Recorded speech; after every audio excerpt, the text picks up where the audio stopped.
আলাম তারা কাইফা ফাআলা রাব্বুকা বিআসহাবিল ফিল আলাম ইয়াজআল কাইদাহুম ফি তাযলিল ওয়া আরসালা আলাইহিম তায়রান আবাবিল তারমিহিম বিহিজারাতিন মিন সিজ্জিল ফাজআলাহুম কাআসফিন মাকুল।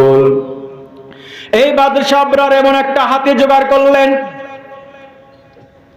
এই হাতিটা এমন বড় ছিল, তৎকালীন সারা বিশ্বের মধ্যে, আজকে যেমন সারা বিশ্বের মধ্যে সবচেয়ে বড় বোমা হলো পারমাণবিক বোমা, আজকে এরকম হাতিটা একটা তিনি নির্বাচন করলেন যে হাতিটা ওই সারা বিশ্বের মধ্যে সবচেয়ে বড় হাতি।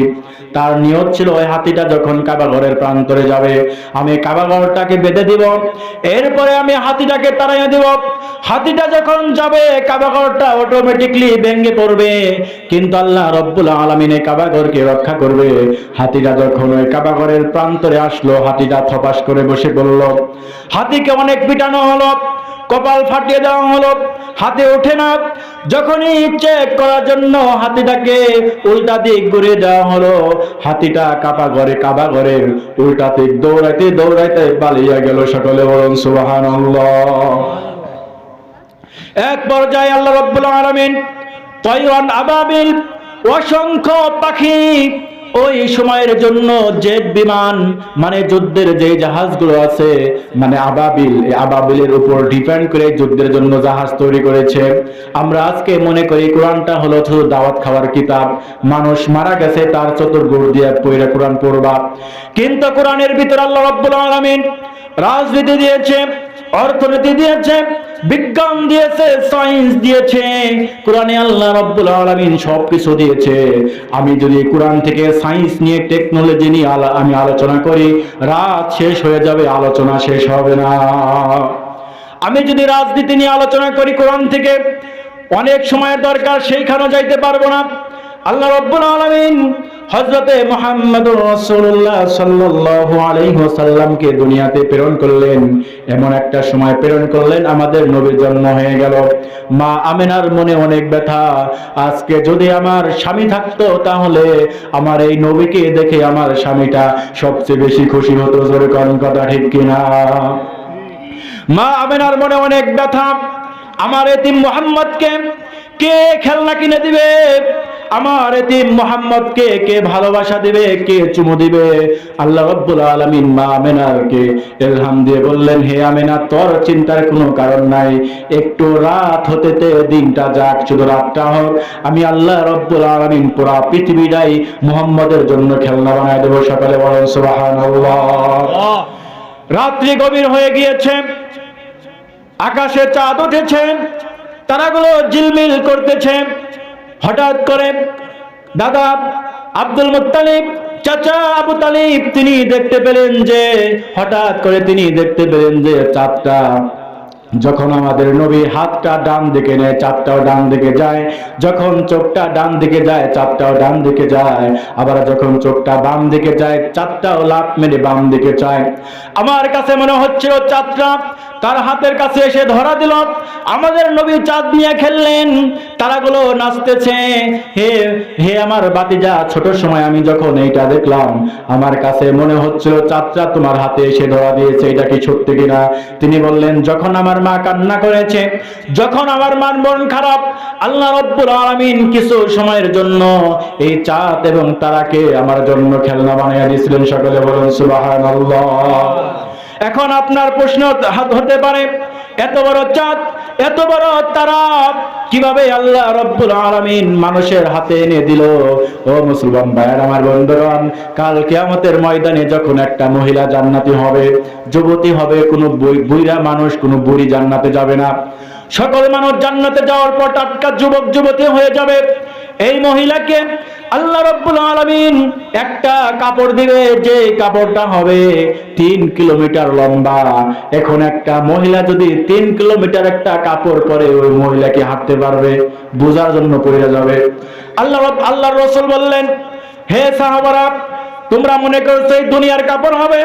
আল্লাহ রাব্বুল আলামিন মাটি দ্বারা আদমকে তৈরি করেছে, নূর দ্বারা ফেরেশতাকে তৈরি করেছে, আগুন দ্বারা জিন জাতিকে তৈরি করেছে। কাল কিয়ামতের ময়দানে আল্লাহ রাব্বুল আলামিন অবশ্যই এই নূর দ্বারা এই মহিলাদের জান্নাতি পোশাক তৈরি করবে। সকলে বলুন সুবহানাল্লাহ। এই নূর দ্বারা আল্লাহ রাব্বুল আলামিন মহিলাদের পোশাক তৈরি করে দিবে। এরপর আমাদের নবী জন্মগ্রহণ করলেন, কিন্তু এই নিউজ চলে গেল দাদা আব্দুল মুত্তালিবের কাছে। আব্দুল মুত্তালিব শোনা মাত্র তিনি আল্লাহর কাছে শুকরিয়া আদায় করলেন। এই নাতিকে, এতিম নাতিকে নিয়ে কাবাঘরের প্রান্তরে চলে গেলেন। এই ছেলে, কাবাঘরের প্রান্তরে তিনি চলে গেলেন। কাবাঘরের প্রান্তরে চলে যাওয়ার পরে তিনি দেখতে পেলেন যে আল্লাহ রাব্বুল আলামিন তাকে অনেকটা শান্তি দিচ্ছে। আল্লাহর কাছে শুকরিয়া আদায় করলেন এবং তিনি চিন্তা করলেন, আমি কিভাবে কার নাম রাখবো, আমার তার জন্য কি নামটা রাখা উচিত। কারণ এই যে ছেলেটা জন্মগ্রহণ করেছে আর 10টা ছেলের মতো না। এত সুন্দর চেহারা, এত সুন্দর আকৃতি, এত সুন্দর চাহনি, চোখগুলো টানা, চেহারা অনেক সুন্দর। তার কাছে হলো যে আমি কি নাম রাখবো। তিনি এমন একটা আনকমন নাম রাখলেন, সেই নামটা হলেন মুহাম্মদ সাল্লাল্লাহু আলাইহি ওয়াসাল্লাম। তার মানে হলো পৃথিবীর সূচনা লগ্ন থেকে আদম আলাইহিস সালাম এসেছে, নূহ আলাইহিস সালাম এসেছে, হাজার হাজার পয়গম্বর এসেছে, এমন হাজার হাজার কোটি কোটি বিলিয়ন মানুষ দুনিয়া থেকে চলে গেছে। এই মুহাম্মদ নামটা আল্লাহ রাব্বুল আলামিন শুধু খাস করে একমাত্র আমাদের নবীর জন্য রেখেছিলেন। সকালে বলেন সুবহানাল্লাহ।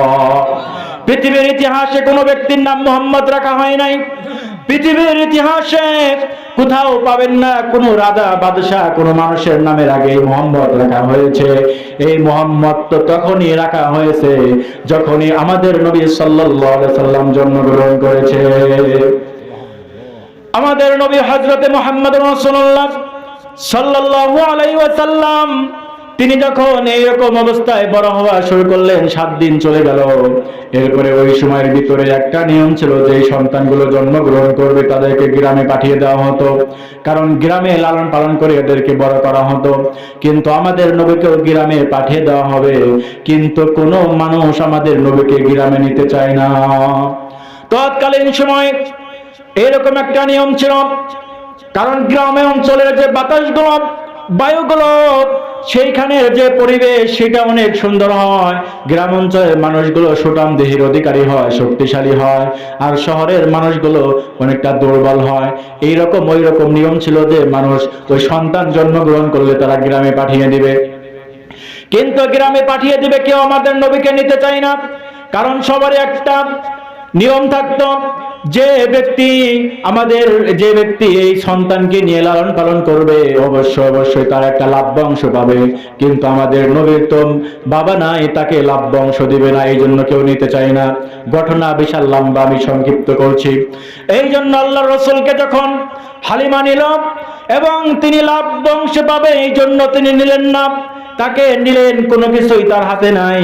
যখনই আমাদের নবীকে নিয়ে বুকের সাথে লাগালেন, আল্লাহ রাব্বুল আলামিন স্তন ভরে দুধে একদম পরিপূর্ণ করে দিলেন। সকলে বলেন সুবহানাল্লাহ। আমাদের নবীকে আল্লাহ রাব্বুল আলামিন পাঠিয়ে বললেন, ওয়ামা আরসালনাকা ইল্লা রাহমাতাল লিল আলামিন। আমাদের নবী যেখানে লাগবে সেইখানে রহমত, এমন রহমত। তিনি যখন মা হালিমার ঘরে আস্তে আস্তে বড় হওয়া শুরু করলেন, হঠাৎ করে আমাদের নবীর রাস্তায় খেলনা করতেছে। খেলনা করার সময় জিবরাইল আলাইহিস সালাম তাকে ধরে একটি বাবলা গাছের নিচে নিয়ে এরপরে তার বুকের এইখান থেকে এই পর্যন্ত ফাড়ছে, কলিজাগুলো বের করছে এবং সেইখান থেকে কালো রক্ত বের করে যখন আবার ওপেন হার্ট সার্জারি করে দিল, বুকটা সিলিয়ে দিল। আর অন্যান্য বন্ধুরা বলতেছে, হালিমা তোমাদের এতিম মুহাম্মদকে মানুষে হত্যা করেছে। এরপরে তিনি যখন চিন্তা করলেন যে এতিম মুহাম্মদকে হত্যা করেছে কুরাইশ বংশীয় লোক, আমাদের খবর আছে, এই জন্য তিনি যখন দৌড়িয়ে দৌড়িয়ে গেলেন মুহাম্মদের কাছে, দেখলেন মুহাম্মদ রাসূলুল্লাহ আমাদের নবীর যে চক্ষু মুবারক রক্তিম বর্ণ হয়ে গেছে, লাল হয়ে গেছে, কারণ তার বুক থেকে সবকিছু বের করে ওপেন হার্ট সার্জারি করেছে। সুতরাং এই নবীকে আর দূরে আমার কাছে রাখা যাবে না, মায়ের কাছে নিয়ে দিয়ে দিতে হবে। যখন তার মার কাছে নিয়ে গেলেন, মা লালন পালন করা শুরু করলেন। মা বলতেছে, হে মুহাম্মদ চলো যাই, তোমার বাবা তুমি জন্মগ্রহণ করার পূর্বেই মারা গিয়েছে, আমি তোমাকে নিয়ে তোমার বাবার কবর জিয়ারত করব, চলো যাই। যখনই মা আমিনা তাকে নিয়ে রওনা করলেন মদিনার দিকে, রওনা করতে করতে মদিনায় গিয়ে 1 মাস যাপন করলেন। মক্কা থেকে মদিনার দূরত্ব 500 কিলোমিটার। এরপরে কবর জিয়ারত করলেন। এক পর্যায়ে তারা আবার মক্কার দিকে রওনা করলেন। মক্কার দিকে যখন রওনা করলেন, পথিমধ্যে আবুয়া নামক স্থানে মা আমিনার মাথা ব্যথা শুরু হয়ে গেল, প্রচন্ড জ্বর আসলো, উট থেকে পড়ে গেলেন, এমনই দুর্বল হয়ে গেলেন, আস্তে আস্তে তার প্রাণবায়ুটা বের হয়ে যাবে। কখনো আমাদের নবী তার মাথা টিপে দেয়, তাকে আদর করে চুল টিপে দেয়।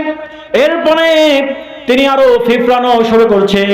আমাদের নবী বুঝতে পারলেন যে আমি জন্মের পর আমার বাবাকে দেখি নাই, আজকে মনে হয় আমার মাকে হারাতে চাইছিল, এরকম কথা ঠিক কিনা? তিনি ফেল ফেল করে কান্না করলেন। এরপরে একটা সময় প্রাণবায়ু বের হয়ে গেল। আমাদের নবী বুঝতে পারতেছে না তিনি মৃত্যুবরণ করেছে। মা কথা বলে না, তাকে জড়িয়ে ধরে কান্না শুরু করে দিচ্ছে। আমাদের নবী কান্না করে, তার কান্না দেখে আসমান কান্না করে, জমিন কান্না করে, পাখিগুলো কান্না করে, ফেরেশতারা কান্না করে, সর্বকালের সর্বশ্রেষ্ঠ মহামানব কান্না করতেছে। তার কান্না দেখে দাসী আইমান তাকে ওই লাশ থেকে সরিয়ে যখন দাঁড়া করায়, আবার আমাদের নবী সেই লাশটাকে জড়িয়ে ধরে কান্না করে, মা নাই। এরপরে আমাদের নবী কান্না করতে করতে যখন বাড়িতে আসলেন, মক্কায় আসলেন, তার দায়িত্ব প্রথমে নিলেন দাদা। দাদাও কিছুদিন পর মারা গেলেন। এরপরে নিলেন আবু তালিব। আবু তালিব তার দায়িত্ব নেওয়ার পরে যখন মক্কায় তার বয়স যখন সবে মাত্র 10-12 বছর হয়েছে, মক্কার ভিতরে এমন দুর্ভিক্ষ লেগে গিয়েছে, যে দুর্ভিক্ষের কারণে মক্কার মানুষ তারা এখন আর খাইতে পাইতেছে না। সকল মানুষ আবু তালিবকে বলতেছে, হে আবু তালিব চলো যাই, আমরা দুর্ভিক্ষের জন্য, বৃষ্টির জন্য আল্লাহর কাছে দোয়া করি। সকলেই যখন বৃষ্টির জন্য আল্লাহর কাছে দোয়া করার জন্য কাবা ঘরের প্রান্তরে আসলেন, আবু তালিব তখন আমাদের নবীকে হাতের আঙ্গুলি ধরিয়ে কাবার প্রান্তরে নিয়ে আসলেন। আমাদের নবীর চেহারা অনেক সুন্দর ছিল। যারা বলতেছে হযরত ইউসুফ আলাইহিস সালাম তিনিও সুন্দর ছিল, কিন্তু তার চেয়ে আল্লাহ রাব্বুল আলামিন আমাদের নবীকে সবচেয়ে বেশি সুন্দর করেছিলেন। ইউসুফ আলাইহিস সালাম সম্পর্কে আয়েশা রাদিয়াল্লাহু তাআলা আনহা বললেন, যারা ইউসুফকে দেখে তাদের হাত কেটেছিল, তারা যদি আমার নবীকে দেখতো তাহলে তাদের কলিজা পর্যন্ত কেটে ফেলতো, তারপরে তারা বুঝতে পারতো না যে কোন কথা ঠিক কিনা। ওই সময় যারা প্রবীণ সাহাবা ছিল তারা উত্তর দিয়েছে, তারা সাক্ষ্য নিয়েছে। যখন আমরা দেখলাম হাজার হাজার মানুষ, হাজার হাজার বালক এইখানে দোয়া করার জন্য আসছে, দোয়া করার জন্য এসে যখন আল্লাহর কাছে দোয়া শুরু করেছে, আমাদের কাছে মনে হচ্ছিল একটা মেঘের কুণ্ডলী থেকে, একটা মেঘের মাঝখান থেকে সূর্যরা উকি দিয়েছে। সকলে বলুন সুবহানাল্লাহ। এত সুন্দর চেহারা, সবার দিক চোখ গেল নবীর দিকে। এরপরে যখন বৃষ্টি হয় না, আমাদের নবী তিনি যখন কাবার সাথে তার পিঠটা লাগালেন, তার পিঠটা লাগানোর সাথে সাথে আল্লাহ রাব্বুল আলামিন সেইখানে বৃষ্টি দিয়ে প্লাবন সৃষ্টি করে দিলেন। সকলে বলুন সুবহানাল্লাহ। এই নবী যেইখানে গেছে সেইখানে রহমত। তো আমাদের নবী যখন একটু ব্যবসা বাণিজ্য করবে, মানে তার চাচা একটু ব্যবসা বাণিজ্য শিখাবে, আল্লাহ রাব্বুল আলামিন ব্যবসাকে হালাল করেছে এবং সুদকে করেছে হারাম। আর আমরা বান্দারা করেছি কি জানেন? ব্যবসাকে করেছি হারাম, সুদকে করেছি হালাল। জোরে কোন কথা ঠিক কিনা? আজকে সুদ এমন ভাবে ঢুকে গিয়েছে, এমন কোন বাড়ি নাই, এমন কোন জায়গা নাই যেখানে সুদ নাই। প্রত্যক্ষভাবে পরোক্ষভাবে সবাই আজকে এই সুদের সাথে সম্পৃক্ত। জোরে কোন কথা ঠিক কিনা? সুদ ব্যবস্থাকে আমাদের ডিলিট করে দিতে হবে। ইসলামী রাষ্ট্র কায়েম হলে যাকাত ভিত্তিক, অর্থনৈতিক ভিত্তিক, যাকাত ভিত্তিক রাষ্ট্র কায়েম হবে। জোরে কোন কথা ঠিক কিনা? আল্লাহ রাব্বুল আলামিন আমাদের নবীকে ব্যবসা বাণিজ্যের একটা আইডিয়া দিলেন। এরপরে যখন দাদা তার চাচা তাকে নিয়ে ব্যবসার উদ্দেশ্য করে যখন তারা মিশরের দিকে রওনা করলেন, একটি পর্যায়ে যখন যারা মিশরের কাছাকাছি গেলেন, সেইখানে দেখলেন একটা গির্জা রয়েছে। গির্জার মধ্যে একটা পাদ্রী রয়েছে। এই পাদ্রীটা দেখতেছে হঠাৎ করে গাছগুলো নুয়ে পড়ছে, পাথরগুলো সেজদা করতেছে। তিনি চিন্তা করলেন এইরকম হয় কেন? আমি তো একজন ধর্মীয় নেতা। তৎকালীন সময়ে তিনি খ্রিস্টান ছিলেন। তিনি বুঝতে পারলেন যে সর্বকালের সর্বশ্রেষ্ঠ মহামানব তিনি হবে হযরত মুহাম্মদ রাসূলুল্লাহ সাল্লাল্লাহু আলাইহি ওয়াসাল্লাম। তাকে গাছপালা সহ রাস্তার যে পশু পাখিগুলো থাকবে, ইট পাথরগুলো থাকবে, তাকে সেজদা করবে। এরপরে তিনি গির্জায় থেকে বের হলেন। এরপরে কাফেলাকে স্টপ করালেন, থামো, আর এক পাও আইগাবা না। তোমাদের এখানে কোনো যুবক আছে কিনা যার নাম হলো মুহাম্মদ? তিনি বললেন, হ্যাঁ, উনি হলো আমার ভাতিজা। চাচা বলতেছে উনি আমার ভাতিজা। বলতেছে তুমি কোথায় যাও ওকে নিয়ে? বলতেছে আমি ওই ব্যবসা করার জন্য সিরিয়ায় যাচ্ছি। তিনি বললেন, তাকে ব্যবসা করার জন্য আপনি সিরিয়ায় নেবেন না। কারণ হলো এই সিরিয়ার ভিতরে হাজার হাজার ইহুদি আছে, আর ইহুদিরা যার এই মনে করে যে নবী, তারা ইহুদিরা হত্যা করে। এই ছেলেকে ইহুদিরা দেখে বুঝতে পারবে ইনি নবী, এনেকে হত্যা করবে। আমি যা দেখি তোমরা তা দেখো না। আমি যখন দেখলাম এই ছেলেটি যখন রাস্তা দিয়ে হাঁটতেছে, পাথরগুলো তাকে সেজদা করতেছে, এবং আমি একটা টুকরা দেখতে পেলাম যে ছেলের এই ঘাড়ের মধ্যে রয়েছে। এইটাই হলো মোহরে নবুয়াত, মোহরে নবুয়াতের একটা সিল। আল্লাহ রাব্বুল আলামিন এই নবীকেই মুহাম্মদ রাসূলুল্লাহ সাল্লাল্লাহু আলাইহি ওয়াসাল্লাম বানিয়ে দিবে। সকলে বলেন সুবহানাল্লাহ। আল্লাহ রাব্বুল আলামিন বলেন, মা কানা মুহাম্মাদুন ইল্লা রাসূল ক্বাদ খালাত মিন ক্বাবলিহির রাসূল আফা ইম্মা তাও কুতিলাম ক্বালাবতুম আলা আকাবিকুম। সকলে বলেন আল্লাহু আকবার। আল্লাহু আকবার। আমাদের নবী চলে আসলেন, সেই ব্যবসা করার জন্য গেলেন না। এরপরে তিনি আবার যখন এখানে এসে বসবাস শুরু করলেন, একটা পর্যায়ে তিনি যখন বড় হয়ে গেলেন, বিবাহ বন্ধনে আবদ্ধ হয়ে গেলেন, এরপরে তিনি এমন বড় হলেন, তিনি নবুয়তি, আল্লাহ রাব্বুল আলামিন তাকে নবুয়তি দিয়ে দিবে। তিনি যখন নবুয়তি পাবে, এই নবুয়তির জন্য তিনি চলে গেলেন হীরা গুহায়। সেখানে গিয়ে ধ্যান মগ্ন করলেন লং টাইম, কখনো খাবার খেয়ে, কখনো খাবার না খেয়ে। কারণ কোন ব্যক্তি যদি মনে করে আমি আল্লাহকে পেতে চাই, আমি আল্লাহওয়ালা হতে চাই, তাহলে তাকে ধ্যান মগ্ন অথবা তাকে তাহাজ্জুদ নামাজ পড়তে হবে। জোরে কোন কথা ঠিক কিনা? পৃথিবীর যতগুলো মনীষী আছে, সমস্ত মনীষীরাই তারা ধ্যান মগ্ন করতেন। আর মুসলিম মনীষী যারা ছিল তারা সবসময় তাহাজ্জুদ নামাজ পড়তেন। তাহাজ্জুদ এবং এই মনীষীর মাধ্যমে, তাহাজ্জুদ এবং ধ্যানের মাধ্যমে একটা মানুষ আল্লাহকে পেয়ে যায়। সকলে বলে